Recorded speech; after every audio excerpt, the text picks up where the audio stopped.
Selamat pagi dan salam sejahtera untuk kita semua. Kami dari kelompok 8 akan menyajikan materi tentang pengujian Chi kuadrat yang beranggotakan Angelita Robintang, Fareca, Novi, dan Yesika. Saya Angelita Robintang Tambunan akan mencoba menjelaskan tentang Chi kuadrat. Chi kuadrat atau juga bisa disebut chi square yang disimbolkan dengan tanda x kuadrat atau bisa dilihat di buku tepatnya di halaman 189. Chi kuadrat ini adalah sebuah uji hipotesis tentang perbandingan antara frekuensi observasi dengan frekuensi harapan terhadap apa yang ingin kita amati. Jadi frekuensi observasi itu adalah frekuensi yang kita ambil datanya dari sampel, contohnya itu guru, masyarakat. Frekuensi harapan itu frekuensi yang bisa kita cari ataupun frekuensi yang teori bisa kita cari dari frekuensi observasi itu. Jadi Chi kuadrat itu perbandingan antara frekuensi observasi dengan frekuensi harapan. Untuk kegunaan daripada Chi kuadrat yaitu untuk menguji normalitas data, keseimbangan data, keseragaman data, dan lain-lain. Pengujian Chi kuadrat dibagi menjadi dua bagian. Yang pertama yaitu pengujian satu variabel, artinya hanya ada satu variabel dalam pengujian ini, misalnya guru, misalnya masyarakat. Nah, yang kedua yaitu pengujian ketergantungan dua faktor. Dua faktor ini berarti ada dua faktor yang mempengaruhi, misalnya prestasi belajar terhadap waktu belajar di rumah, prestasi belajar terhadap ekonomi. Nah, pengujian dua faktor ini juga dibagi menjadi dua. Yang pertama yaitu kontingensi baris dan kolomnya lebih dari dua. Teman-teman bisa lihat yang di halaman 193. Itu yang lebih dari dua. Yang lebih dari dua itu artinya kan faktornya ada dua nih, prestasi belajar dan kondisi ekonomi. Prestasi belajar ini yang kita ambil itu yang pandai, sedang, dan bodoh. Berarti itu ada tiga kontingensi. Sedangkan kondisi orang tuanya kita ambil juga tiga, yang kaya, sedang, dan miskin. Berarti ada tiga kontingensi. Berarti dia itu masuk ke dalam bagian yang pertama, kontingensi baris dan kolomnya lebih dari dua. Kalau untuk yang kedua yaitu kontingensinya 2 kali 2, artinya faktornya ada 2 tapi kontingensinya juga 2. Misalnya yang di halaman 196 itu faktornya kan prestasi belajar terhadap waktu belajar. Nah, waktu pengambilan sampelnya yang diambil itu pagi dan malam waktu belajarnya. Berarti ada dua kontingensi. Prestasi belajarnya tinggi dan rendah. Berarti ada dua kontingensi juga. Jadi dia dimasukkan ke dalam bagian yang kedua karena beda rumus nantinya. Selanjutnya kita akan membahas tentang pengujian Chi kuadrat yang bagian pertama yaitu pengujian satu variabel. Rumusnya yaitu Chi kuadrat sama dengan sigma OI kurang EI dikuadratkan per EI, di mana X pangkat 2 itu adalah Chi kuadrat, OI itu adalah frekuensi observasi ataupun frekuensi yang kita ambil datanya, EI itu adalah frekuensi harapan. Untuk pengujian satu variabel ini, EI itu sama dengan rata-rata. H0 diterima jika Chi kuadrat hitung lebih kecil daripada Chi kuadrat tabel. Jadi untuk melihatnya gini, ini udah ada nih, Chi tabel kan udah ada nih ketentuannya. Kalau Chi kuadrat tabel sudah ada tabelnya, jadi nggak bisa lagi diubah. Udah ketentuan. Nah, jadi sekarang ini kita kan mencari Chi hitung. Chi hitung ini posisinya di mana? Dia di bawah ataupun lebih kecil daripada si tabel atau lebih besar. Kalau dia lebih kecil daripada si tabel, berarti yang diterima itu H0. Yang ditolak itu H1 gitu. Kalau dia sama dengan sama si tabel ataupun dia lebih besar daripada si tabel, berarti H0-nya ditolak, H1-nya yang diterima. Jadi sebenarnya gampang untuk menarik kesimpulannya. Jadi kalau andaikan aja si chi kuadrat tabel ini adalah batasnya. Jadi dia itu si chi hitung itu masuknya kemana? Ke yang rendahnya atau ke yang tinggi atau sama dengannya gitu. Kalau dia masuk ke yang rendah, lebih rendah daripada si tabel, berarti H0-nya yang diterima, H1-nya yang ditolak.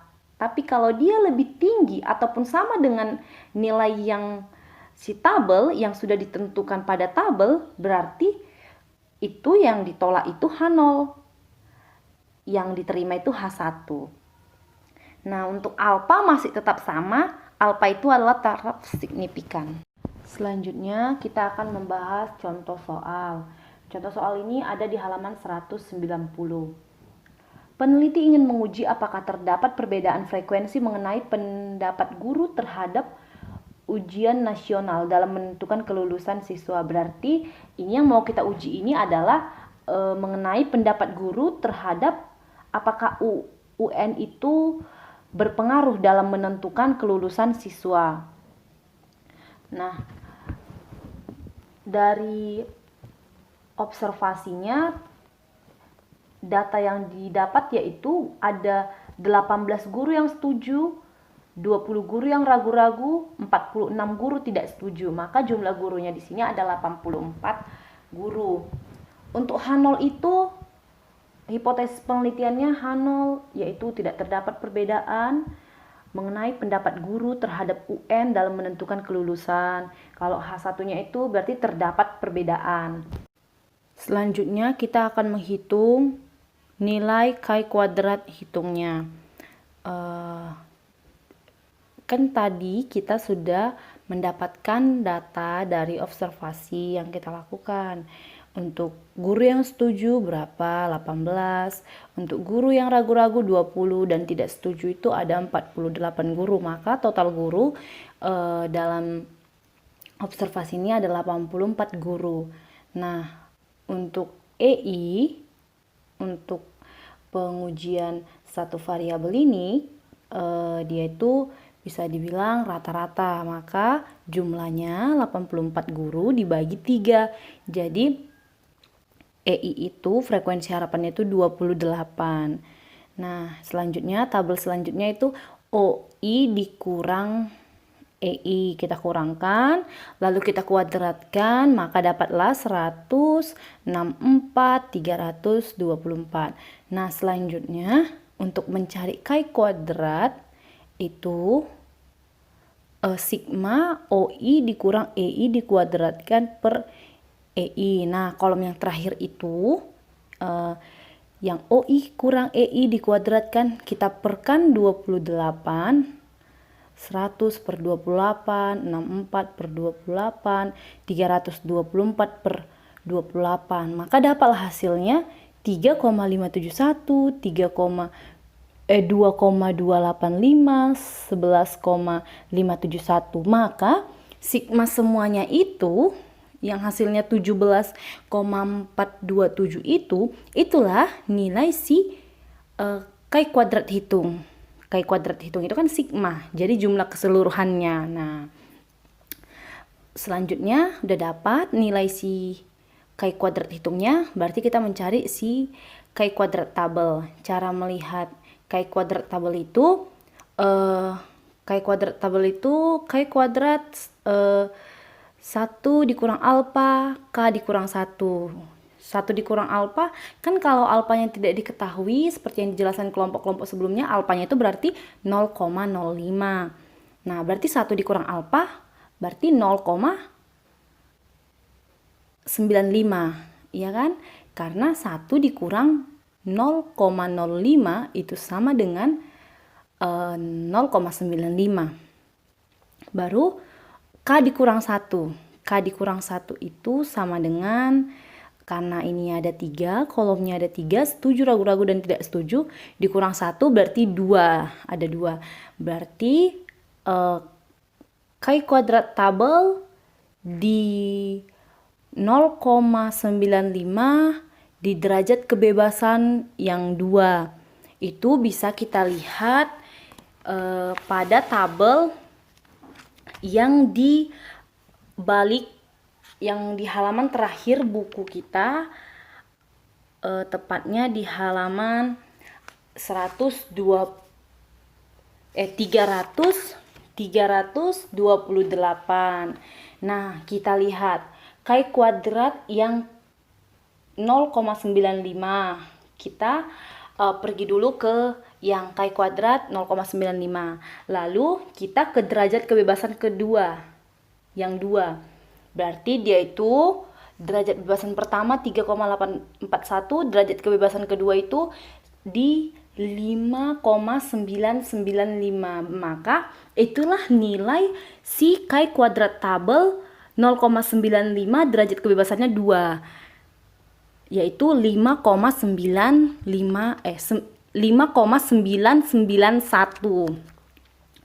Nah, kai kuadrat hitungnya tadi 17,427. Maka dari sini bisa kita lihat mana yang lebih besar, yang hitung atau yang di tabel.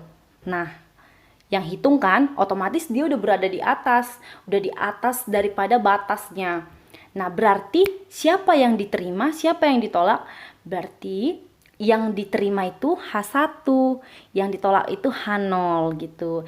Karena kai kuadrat hitung lebih besar daripada kai kuadrat tabel, maka H0-nya ditolak, H1-nya diterima. Nah, sesuai dari hipotesis penelitian kayak tadi, H1 itu adalah terdapat perbedaan. Maka dapat ditarik kesimpulan dari pengujian ini, terdapat perbedaan pendapat guru mengenai pelaksanaan UN dalam menentukan kelulusan siswa antara frekuensi observasi dengan frekuensi harapan.